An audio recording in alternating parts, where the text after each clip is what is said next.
No vasto e inspirador desenrolar da Bíblia Sagrada, onde profetas falam com Deus e reis governam com sabedoria, há uma figura que muitas vezes é ofuscada pelos holofotes da grandiosidade.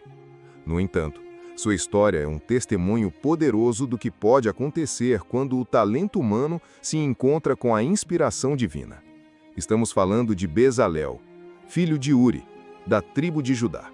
Um nome que pode não soar tão familiar quanto Moisés ou Davi, mas cuja contribuição foi absolutamente essencial para o povo de Israel em um momento crucial de sua história.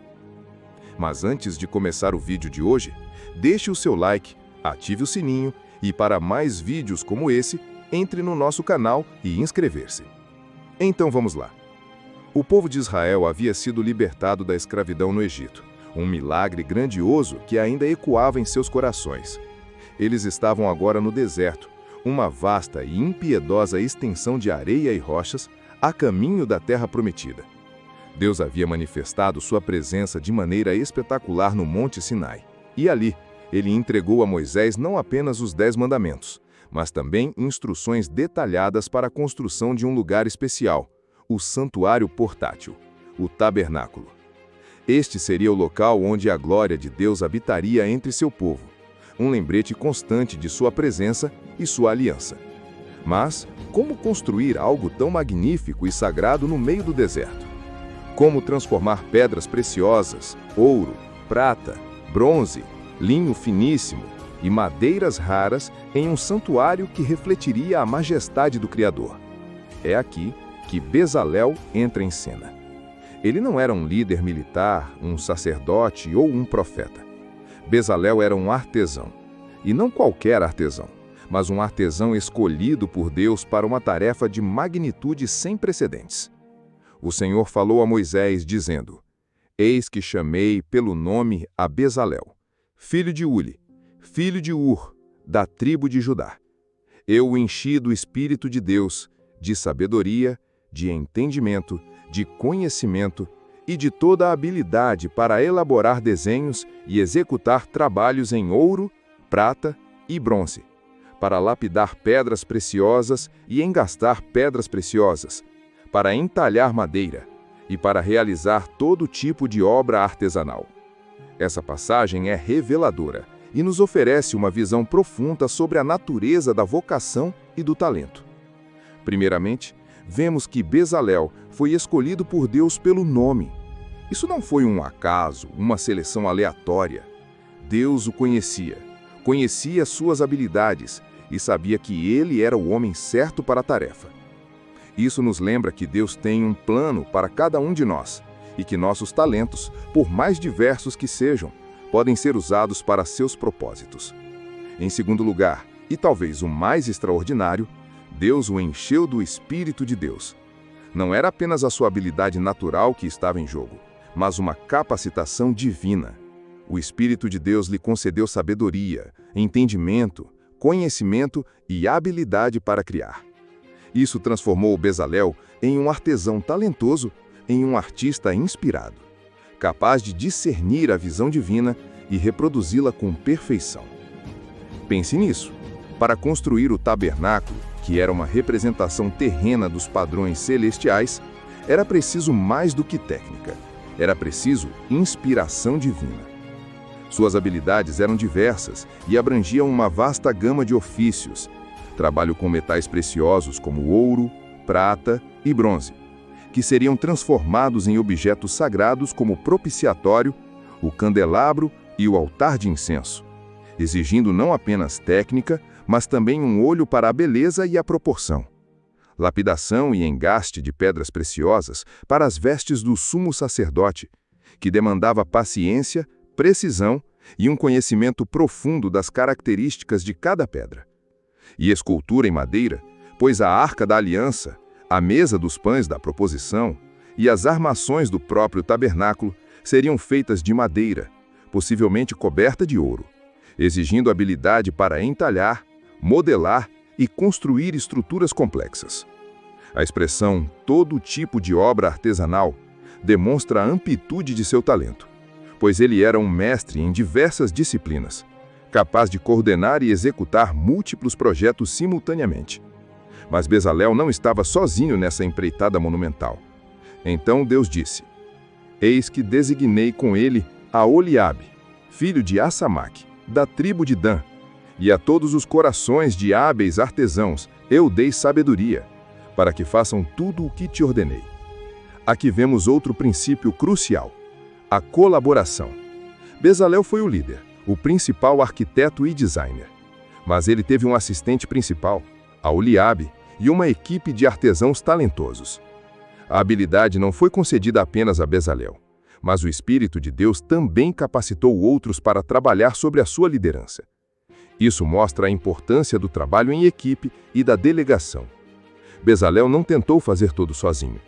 Ele reconheceu a necessidade de outros talentos e soube como coordená-los. Sua liderança não era de comando e controle, mas de visão e inspiração. Ele era capaz de comunicar a visão divina para o tabernáculo, de tal forma que outros se sentiam inspirados e capacitados a contribuir com seus próprios talentos. Ele não apenas executava, mas também ensinava e guiava. Pense no desafio logístico e criativo de construir o tabernáculo. A precisão divina, onde cada detalhe foi especificado por Deus.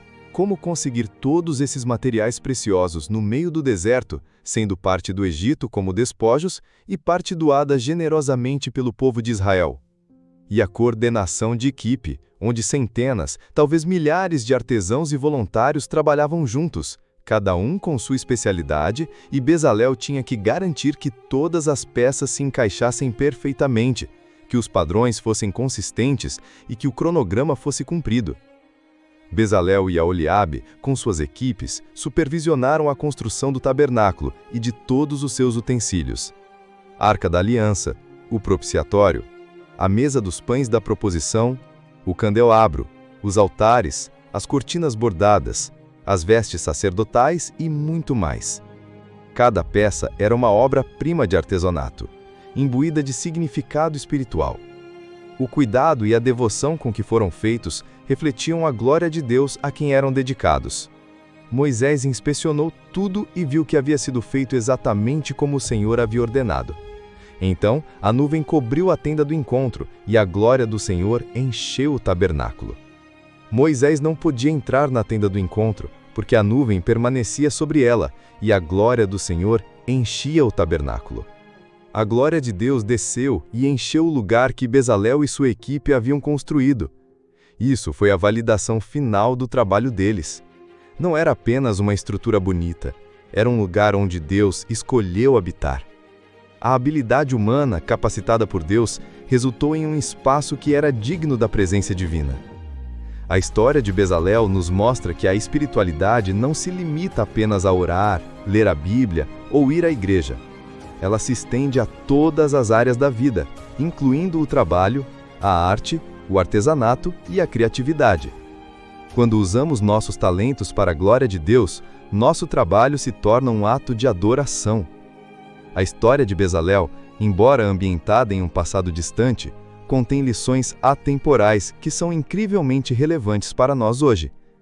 Uma das lições mais importantes é que Deus capacita aqueles que Ele chama. Bezalel não era um super-humano com poderes mágicos. Ele era um homem talentoso, mas sua verdadeira capacidade veio do Espírito de Deus. Muitas vezes, nos sentimos inadequados para as tarefas que temos pela frente, seja em nossa carreira, em nossos relacionamentos ou em nossos sonhos pessoais. A história de Bezalel nos lembra que quando Deus nos chama para algo, Ele também nos capacita. Não precisamos ter todas as respostas ou todas as habilidades desde o início. A fé em sua capacitação nos permite dar o primeiro passo. Seja para iniciar um novo negócio, aprender uma nova habilidade, ser um pai melhor ou enfrentar um desafio de saúde. Confie que, se é da vontade de Deus, Ele lhe dará o que precisa. Outra grande lição é que nossos talentos são dons de Deus. Bezalel usou suas habilidades em carpintaria, ourivesaria e lapidação para construir o tabernáculo. Seus talentos não eram apenas para seu próprio benefício ou reconhecimento, mas para servir a um propósito divino. Todos nós temos talentos, sejam eles artísticos, analíticos, comunicativos, práticos, empáticos, etc. A pergunta não é se temos talentos, mas como os estamos usando. Estamos usando-os apenas para nosso próprio avanço ou estamos buscando maneiras de usá-los para abençoar os outros, para glorificar a Deus e para contribuir para algo maior do que nós mesmos? Reconheça e valorize seus talentos e procure oportunidades para colocá-los a serviço. Além disso, a narrativa de Bezalel nos ensina que o trabalho duro e a excelência honram a Deus. O tabernáculo não foi construído de qualquer maneira. Cada detalhe foi feito com precisão e excelência, refletindo a santidade de Deus. Bezalel e sua equipe não fizeram um trabalho medíocre, eles deram o seu melhor. Em qualquer coisa que façamos, seja nosso trabalho profissional, nossas tarefas domésticas, nossos estudos ou nossos hobbies, devemos buscar a excelência. Não se trata de perfeccionismo exaustivo, mas de fazer o nosso melhor, com integridade e dedicação. Quando fazemos um trabalho de qualidade, estamos refletindo o caráter de um Deus que é excelente em tudo que faz. Nosso trabalho pode ser uma forma de adoração. Se você é um estudante, estude com diligência. Se você é um profissional, dê o seu melhor em suas responsabilidades. Se você é um pai, dedique-se a educar seus filhos com amor e sabedoria. A colaboração multiplica resultados, e essa é uma verdade inegável extraída da história de Bezalel. Ele tinha Oliabe e uma equipe de artesãos trabalhando com ele. Ele não tentou fazer tudo sozinho, mas soube liderar, delegar e colaborar. Vivemos em um mundo interconectado. Poucos grandes feitos são realizados por uma única pessoa isolada. Aprender a colaborar, a trabalhar em equipe, a valorizar as contribuições dos outros e a reconhecer nossas próprias limitações é crucial. Seja em um projeto no trabalho, em um grupo da igreja, em um comitê comunitário ou até mesmo em sua própria família. A colaboração e o respeito mútuo são fundamentais para alcançar objetivos maiores e mais impactantes.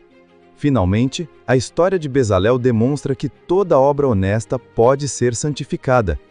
Bezalel não era um sacerdote, mas seu trabalho de artesão foi fundamental para a adoração de Deus.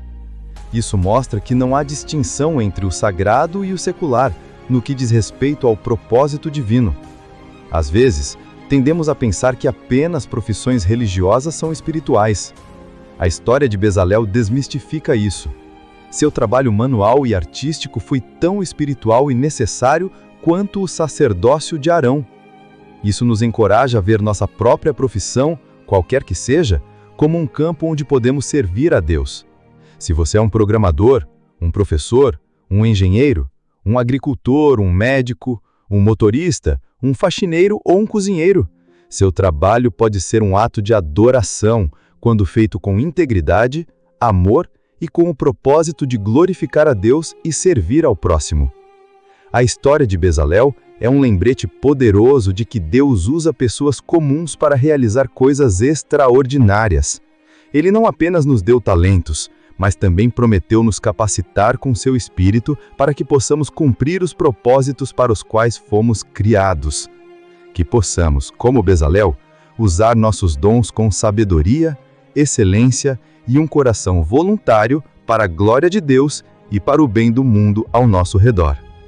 Qual é o tabernáculo que Deus está chamando você para construir na sua vida hoje?